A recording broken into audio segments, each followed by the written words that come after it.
I spoke with advertising guru Bill Oberlander about what drove him to look beyond the traditional landscape of the ad world and start his purpose-driven advertising agency, Oberland.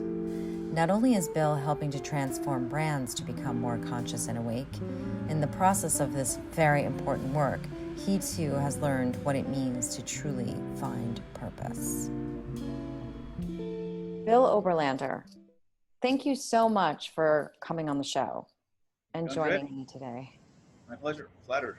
So nice to see you. Great pleasure. So we always start the show by asking the question, what do you believe? That's should be an easy question, right? I could answer that question in two parts. And this is chronologically how it happened to me.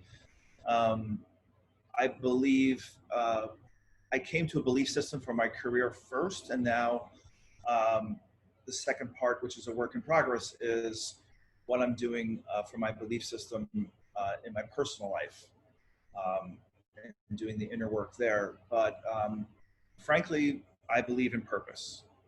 I think that everybody is brought to this universe, brought to this world with an innate sense of purpose, and asking a lot of questions about, who I am and why am I here, and putting myself to use in the service of others. So that was kind of the genesis of Oberland, the agency Oberland, 7 years ago. I had this idea of creating an agency around social good and social purpose.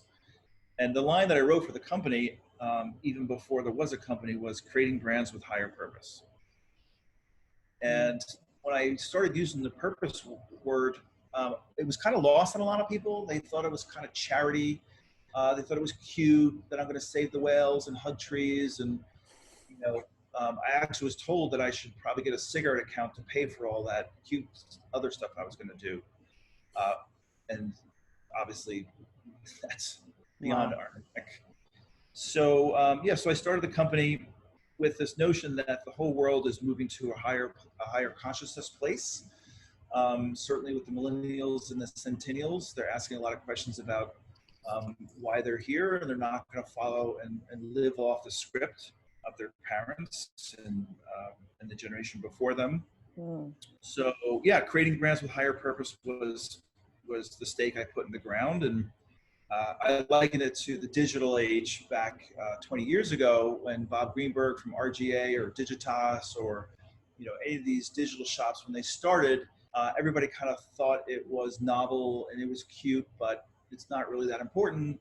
Back in the days of BBDO and Ogilvy and Mather, you came up with a big idea, and then the digital people, if there was 15 minutes left in the meeting, would come in and then they would present their ideas for the website, or maybe a couple of email blasts. But nobody really knew that the whole world was going to e-commerce, and now digital is everything. Especially with COVID here, obviously the whole world is digital, and retail is that the retail transaction is very much in the minority now. So I always said that I think purpose will be the next digital. Yeah, well, you're right. Drive profit. I think purpose is going to drive purchase intent. And I think that people, consumers and customers, really have to believe in the brand. Beyond utility, they have to know what the brand stands for. Absolutely. That's the career purpose, and then the personal purpose came later. And to be honest, I think I mentioned this in our earlier conversation, that I kind of started Oberland thinking that if I could change the world and do good for others, it would make me feel better about myself. I thought that, it would have some rub-off effect, that, if I was going to help out, the Nature Conservancy and the Leukemia Thalassemia Society, and working with brands like Uber and helping them understand and tell their story about safety and all these different things that were doing social good for the world, it would actually fix me just by association. And that's really not how it works. So somebody said to me, oh, you started your agency to save the world and you forgot to save yourself. Wow. In the meantime. So So what those do are you, the two parts of the answer of what I believe. so that's an incredibly comprehensive Eric, answer. Thank you. how the second part's going. Well, well, listen, you just said something that was incredibly powerful. Saving yourself. So what are you doing to save yourself? Let's talk about the agency. You said it. Um, it's like I said, it's a work in progress. I certainly don't profess to know all the answers.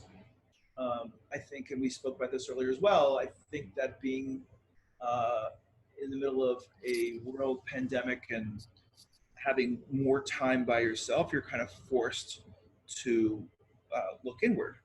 And, Mm, I live in New York City and everything's about being outward. We're extroverts here, and you go to the galleries and you go to the museums and you go to the restaurants and you go to the nightclub, and it's all out, out, out, out. And the out is gone for the last 5 months. yeah. So there's been more time to look in. And I think that I was looking, for the last 60 years, I've been looking through the wrong end of the telescope. I was um, doing all these things. And by the way, the value system that I had for the last 6 years was given to me by my parents and my sisters and my friends when I was 17, right? Like, not really well matured.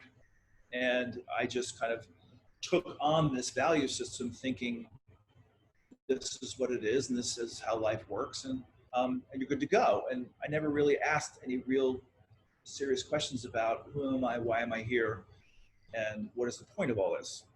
Mm, So, you and I grew up in the same generation. You got a good education. You worked hard. You got credit cards. And then you bought a car. And then you bought a house. And you got married. And you got kids. And it was all this exterior validation that you're doing well, you're doing good, and you're successful, right? So, um, I grew up in the advertising because it's Madison Avenue. It's the land of imagery, and images, and aspiration, and getting a bigger car, and getting a faster boat, and getting a second house in the Hamptons, and like all that gaining and grabbing and just looking for the next thing that'll make you happy. yeah. Instead of looking inward. And, as I said earlier, I was working at a big agency, back and forth from Microsoft, in the room with Mike Bloomberg talking about his organization. And I think I was flying to Ohio for Nestle. And, it was a very shiny job, but yet it kept me feeling more and more as I turned 50. It just felt more and more meaningless. And I had to kind of tap the brakes and think, maybe I need to reevaluate this value system that I adopted when I was 17. It's just not working for me anymore. Maybe it's just the fact that I've been on the planet for these 59, 60 years that wisdom started to seep in. And so that was kind of the step change, is that I realized, and through some good coaching from some really great friends, that I have been missing the fact that I am a divine spirit. Just Wonderful. innate. I love it. And I'm already good. I love this newfound sense of soul, because it sounds like you have really found you've gotten to know your soul. You're coming into one with I would say my soul is a recent acquaintance. Yes. Yes. It's Yes. very novel right now, but I would constantly saying, if I got my son into the best school, I would feel better. And, if I got that house in the North Fork, I would feel better. And all these exterior things never were good enough, because I forgot the fact that it's all about being joyful in the very fact that I'm this divine spirit. And I keep trying to define myself with these outer things, these experiences, these human experiences that are just floating by. And the next one that floats by, I identify with. And I'm like, that's who I am. And it's absolutely broken. And I've also, spent a lot of time worrying, trying to avoid catastrophic events, thinking the absence of catastrophe would equal joy. Interesting. But it's not. Right. You know, if I just did this, my company won't go, into our line of credit. If I just did this, um, Yeah. I won't contract COVID. Like you're constantly trying to put off catastrophe in so many different ways and It's plan, it's sort of like a negotiation. but it doesn't really get you there. The absence of catastrophe is not the equivalent of joy. Yes. I So I agree. I flip agree. the telescope around and focus more on the Yeah. basic Bill Oberlander for what it's worth, Mm. in spite of or in harmony with whatever my exterior surroundings are. Yes. Well, the thing is it really loving yourself. It's an exercise in self-love, because what I hear is you never really got to know yourself, and you never really liked yourself because you didn't know who that was. Everyone was telling you who you needed to be and what you needed to do, and you thought, I need to be an owner of a company, I need to own a house, I need to have kids, I need to get married. But who am I, and do I like who I am? Yeah, I missed that page. Yeah, but you didn't, because you're on that page, and you didn't miss it, because right now is the point, is the moment exactly when you needed to realize that. It is not that you missed anything. You actually got it, because a lot of people go through life never getting what you got. What you're experiencing is incredibly profound. And most people in their lifetime never get to experience that and never know the difference. So, my friend, you are way ahead of it, because you have all of that experience to pull from. And you are, in fact, a teacher. You are, in fact, a teacher, because you are. Because the thing is, you are on this podcast talking about incredibly private and profound transformations. These are transformative, incredibly transformative concepts that people need to hear. And in your speaking them, you are teaching people, and you are an enlightened soul, because that's beautiful. Not everyone wakes up and meditates when they're 2 years old. Not everyone has that exceptional experience of being brought up by parents who know what consciousness is. Not even close. Not even close. Yeah. So So I'm very excited for you. well, it's a beginning. I'm retrofitting it. So the company represents, um, social purpose and social good. And obviously, if I do some quick fixes to my own self, it'll help the company propel even farther and thrive even better. Mm, But absolutely. yeah, I don't know. It's a it's a task that's been overlooked and in the waiting for a while. When I say a while, I mean 50 years. Um, and I don't know what it was. I just remember looking for validation really early on from outside sources and outside forces. Um, and I just, for some reason, missed figuring out how to do without that and just be happy and still and peaceful in a moment of self-love. Mm, yeah. I just remember uh, my father he just passed away. I'm He so sorry. he was a tough guy, right? He was brought up in the 40s and the 50s, and to be a man, you needed to be quiet and strong and carry a big stick. And you didn't really have the tools to be emotionally available.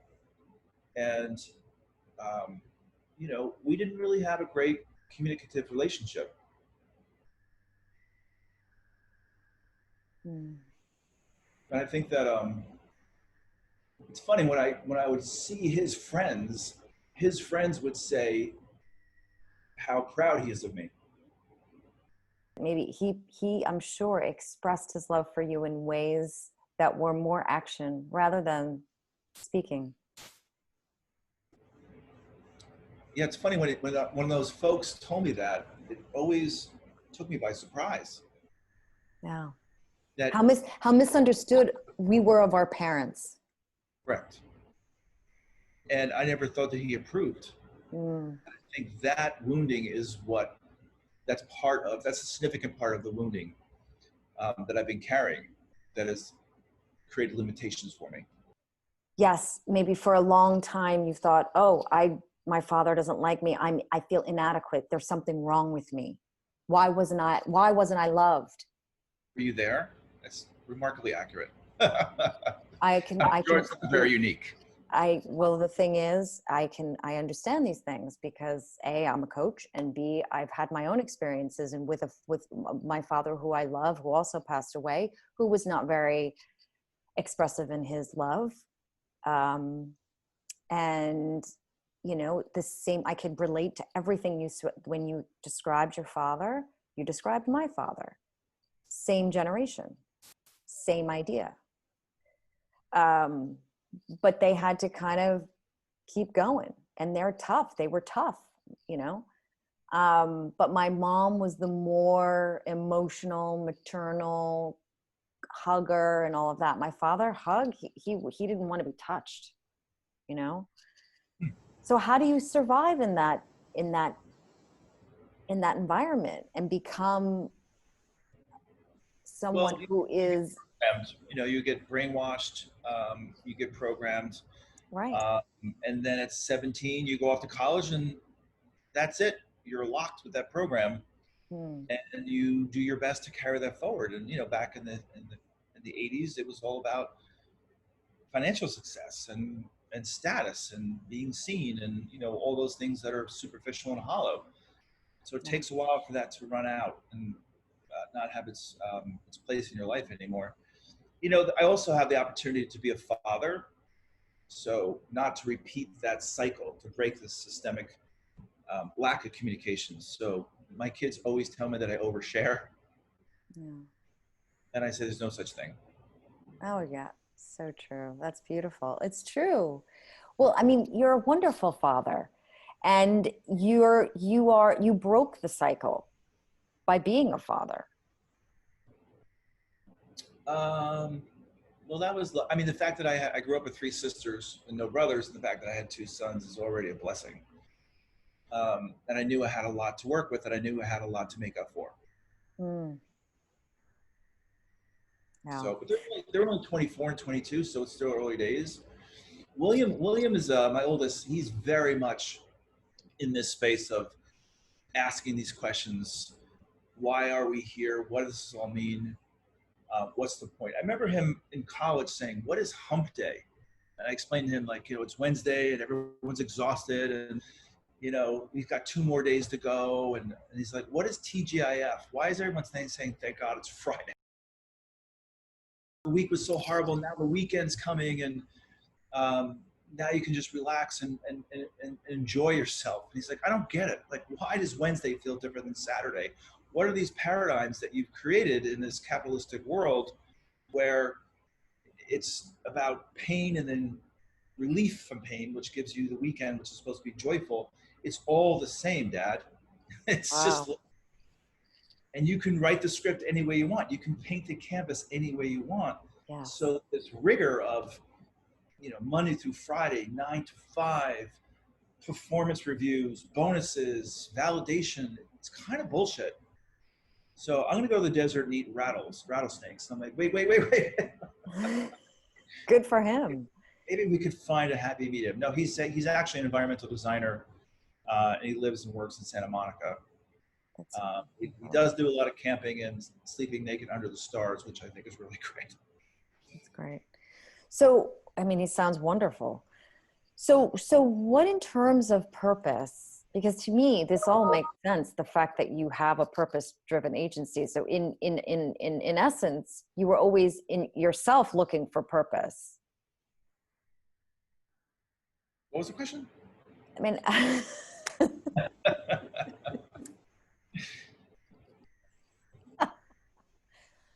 The I purpose was with purpose. The agency, Oberland was a reaction to the fact that I found the businesses I was working on to be meaningless. And I think I mentioned right. earlier, I was on the council, the creative review committee of the ad council, and would sit in those meetings, and we'd be talking about how to fix, secondhand smoke and breast cancer and teenage runaways and car crashes without seatbelts, and talk about all these things that are really, really powerful in our lives, our everyday lives, micro and macro.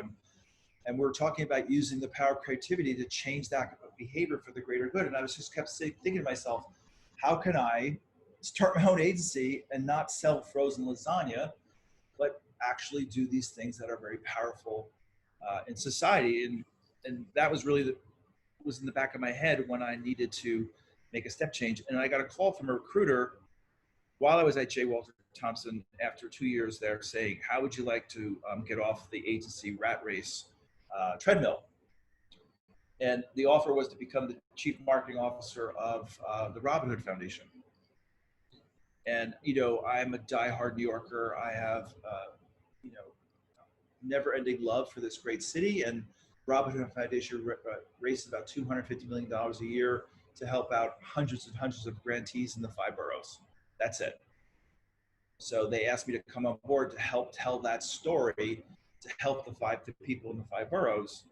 And to me, it was such a perfect sweet spot for me, because I could still be a creative person, a creative director, but also be a marketing director and really work with, boots on the ground change for people that, are neighbors in need, people that are, not on the right side of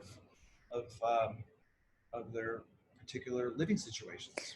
So, Bill, what in your purpose of having a purpose-driven agency, which was what I was trying to get to earlier, and I love the answer to this question, but really, what is the purpose for you that speaks to your heart? Yes, you have this purpose-driven agency. Yes, you are doing incredible things, awareness and helping people, and it's all important work. But for you, now that your soul is awakening, and now that you're seeing that, in fact, life has changed, it's different. It's totally different. You're almost like a different person. It's still you. What now is the purpose within a purpose? What is that purpose for you now? All I can think of is the word peace.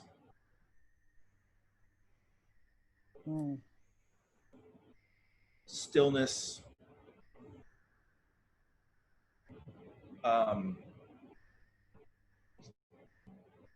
Just being in a place of peace. The what's motivated me for the last 50 years has been fear. Looking over my shoulder, that's why I run so fast and go through walls and do all this rigmarole, and it's because I'm motivated by fear, and I'm trying to reinvent that and have it be motivated from something that's more fundamental, which is coming from a place of peace, and, as you said earlier, a place of self-love. So that's, the only word that came to my head when you asked that question was just being in a place of peace. Yeah. Quietness, strength. Thank you so much, Bill. Thank you for sharing all of this beauty that is you. And you're such an old dear friend, and I'm just super proud of your transformation. And thank you for sharing it. Invite me back in a year, and I'll give you an update and see how that went. Oh, for sure. It's a deal. All right. Safe travels. I'll see you in New York. Thank you. For sure. Bye.